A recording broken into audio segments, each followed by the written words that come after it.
Vista Bank informe son aimable clientèle qu'à compter du 1er février 2022, son agence Vista Bank Koleya déménage à la cité Adowa sur la route du Niger. Venez faire vos opérations bancaires en toute sécurité et en toute convivialité dans les nouveaux locaux de l'agence Vista Bank à Koleya, cité Adowa. Un confort appréciable vous y accueille. Visitez notre site www.vistabankgroup.com.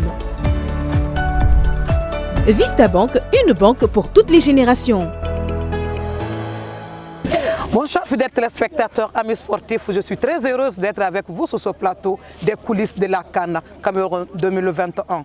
Aujourd'hui, nous sommes à Bangou, où se trouve le QG du Syli national de Guinée. Vous voyez, nous sommes au stade après les entraînements. Ce soir, nous avons sur ce plateau le coach Kaba Diawara. Il va nous faire le résumé des 3 matchs qu'il a livrés avec l'équipe nationale. Même si on va en pyramide inversée, une victoire, un match nul et une défaite. Mais la qualification au 2e tour est déjà la 8e de finale. On connaît déjà notre adversaire, c'est la Gambie. On va jouer le 24 ici même à Bafoussam, au stade Omnisport de cette préfecture. Donc Kaba, je vous dis bonsoir.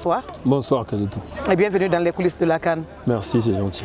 Je vais commencer par savoir comment vous avez accueilli la nouvelle que vous allez être à la tête de cette équipe nationale pendant cette CAN.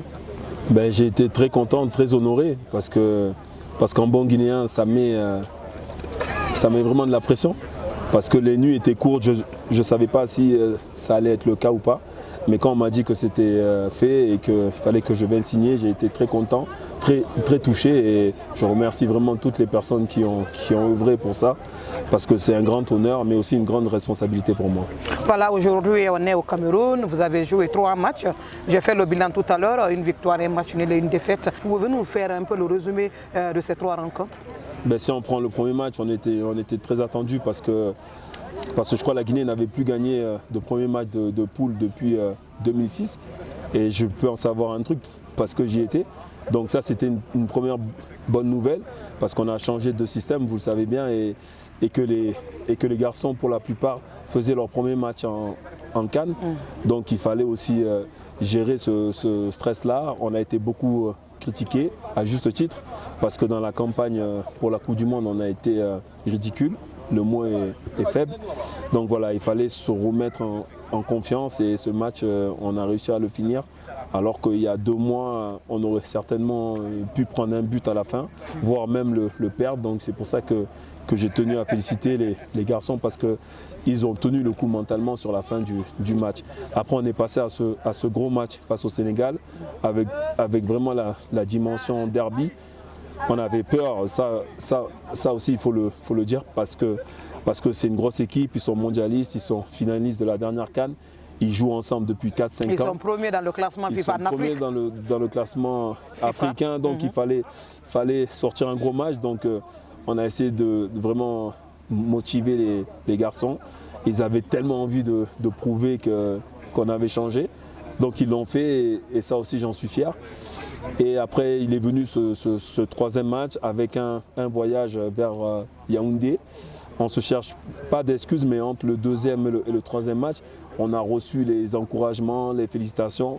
Et un bon Guinéen que nous sommes, je pense que la tête a un petit peu gonflé. On pensait qu'il fallait maintenant juste se présenter sur le terrain pour prendre 3 points. Et justement, le Zimbabwe nous a rappelé qu'il ne s'appelle pas les Warriors pour rien. Et ça m'a énervé un petit peu, surtout la première mi-temps, parce qu'on avait prévu ça. On avait prévenu les joueurs qu'il fallait rentrer avec la même envie, mais après c'est humain. On a une équipe jeune et qui ne sait pas encore trop gérer le fait d'être favori. Et on l'a été sur ce match-là, vu que le Zimbabwe avait 0 points. Donc voilà, on n'a pas su réagir. On s'est fait boxer. Et à la mi-temps, on a essayé de recadrer un petit peu les choses. Ça a gueulé un petit peu au vestiaire, mais j'ai bien aimé par contre la réaction des joueurs et le capitaine en tête pour vraiment aller marquer ce but qui nous a permis aujourd'hui d'être second. Parce qu'on sait maintenant, après le premier tour, que sans ce but-là, on aurait été 3e et dans une autre situation. Voilà. Donc voilà, on a fini 2e. On a respecté une certaine forme de logique vue au classement des équipes dans le groupe. Et c'est pour ça qu'on est content pour ça. Voilà, aujourd'hui vous avez des jeunes joueurs, comme vous l'avez dit tout à l'heure, qui sont à leur première CAN, c'est des binationaux. Comment vous êtes arrivé à les convaincre à ce qu'ils viennent jouer pour la Guinée? Qu'il fallait venir pour le pays.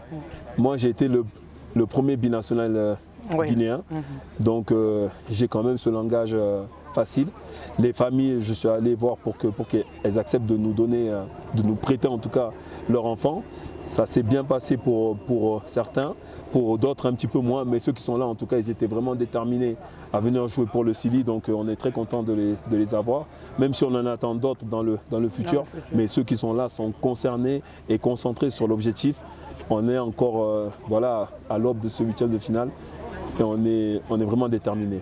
Voilà, on va parler maintenant de ces 8e de finale. Vous allez rencontrer la Gambie. On se souvient encore en 2019, lors de la préparation de la CAN en Égypte. On a joué un match amical contre cette équipe qui nous a battu 1-0. On a encore ce séquelles. Les Guinéens se rappellent maintenant voilà, c'est très frais. Maintenant, comment vous vous préparez à rencontrer cette équipe conquérante de la Gambie? Pour eux, c'est vrai qu'ils vont d'exploit en exploit. On les a un peu étudiés. Hier, on était même une bonne dizaine du groupe à suivre le match ensemble. Et au fur et à mesure que le match il avançait, on sentait que ça allait être eux parce que ils ne s'appellent pas les scorpions pour rien. Ils attendent et puis ils piquent à la fin. Et c'est exactement ce qu'ils ont fait, donc on est prévenus. Maintenant, ça change un petit peu pour nous parce que je pense que dans ce match, on est un petit peu supérieur. Et c'est là où on n'est pas bon parce qu'on n'est pas encore mature, on n'est pas encore prêt à gérer ce genre de match. On l'a vu face au Zimbabwe.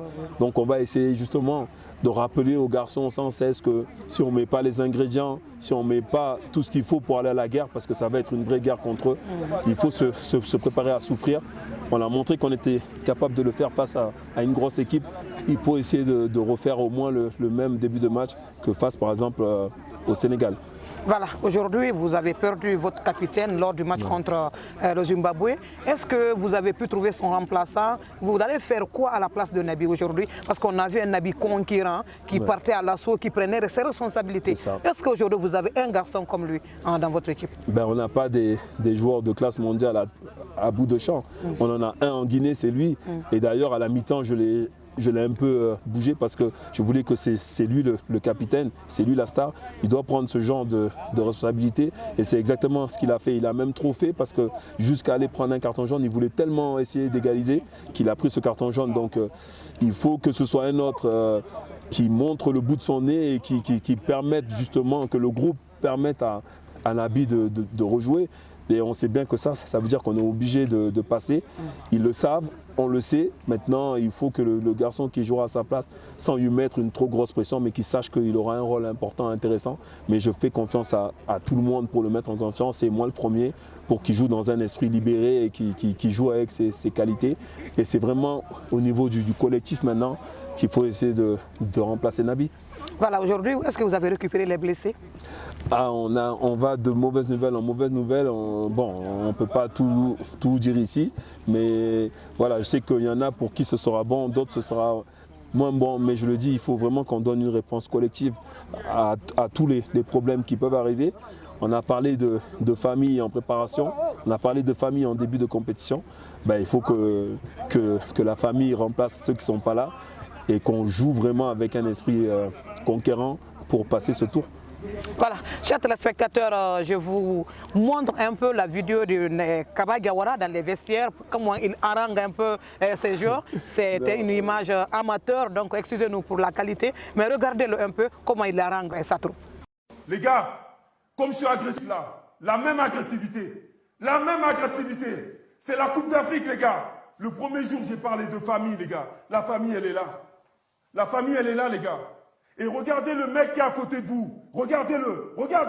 On se regarde tous dans les yeux, les gars. Parce que ce mec-là, il est prêt à mourir pour vous sur le terrain, les gars. Et nous, on est là aussi pour mourir sur le terrain aussi. Ok, les gars, je peux compter sur vous. Allez, on y va.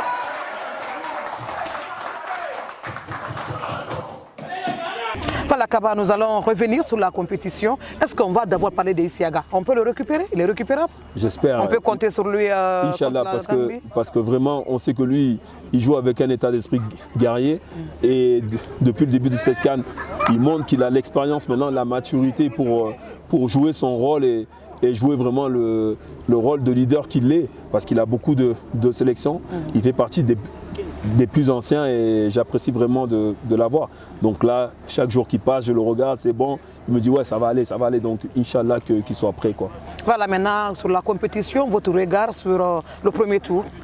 Ben, le premier tour, on est content. Si on nous avait dit au départ qu'on allait être deuxième et sortir de la poule sans trop de problèmes, on aurait signé. Donc il faut quand même se réjouir de ça, parce qu'on part de très loin. On a reconstruit cette équipe, il y a beaucoup de jeunes joueurs. On est encore en reconstruction et c'est pour ça que je tiens à féliciter les gars. Mais une fois le premier tour passé, on attaque d'autres matchs et on sait qu'en 90 minutes, on peut se retrouver en quart de finale. Donc c'est pas qu'on a réussi à réveiller de l'espoir, je pense, au sein du pays, qu'il faut lâcher maintenant. Donc on a encore 2 jours pour bien se préparer et pour essayer de passer en quart de finale. Les pelouses ne vous ont pas causé de problème, l'heure des matchs, comme les autres se plaignent, c'était bon. Après les autres se plaignent, nous on sait qu'en Guinée on n'a pas forcément la meilleure pelouse, donc on vient ici, on joue, on s'adapte, on gagne et on rentre à la maison. Voilà, regardez bien cette caméra et lancez un appel au peuple de Guinée. Ben, le peuple de Guinée, on va essayer de vous rendre fiers. On sait qu'on vous a fait plaisir lors du premier tour. On va essayer de continuer match après match. Là, c'est la Gambie. On va essayer de gagner pour après, encore une fois, monter. Donc soutenez-nous. On compte sur vos prières, vos bénédictions. Et c'est ça qui va nous aider à passer, Inch'Allah. Voilà, chers téléspectateurs, vous l'avez compris, c'était le coach du Sili national Kaba Diawara. Il a fait le tour d'horizon du premier tour. On est qualifié pour les 8e de finale. Il a fait un peu le débriefing. Bon, il s'est projeté sur le match contre la Gambie. Donc, on se quitte ici et on se retrouve bientôt dans un autre numéro des coulisses de la CAN. Merci Kaba. Merci. Et bonne chance. Merci.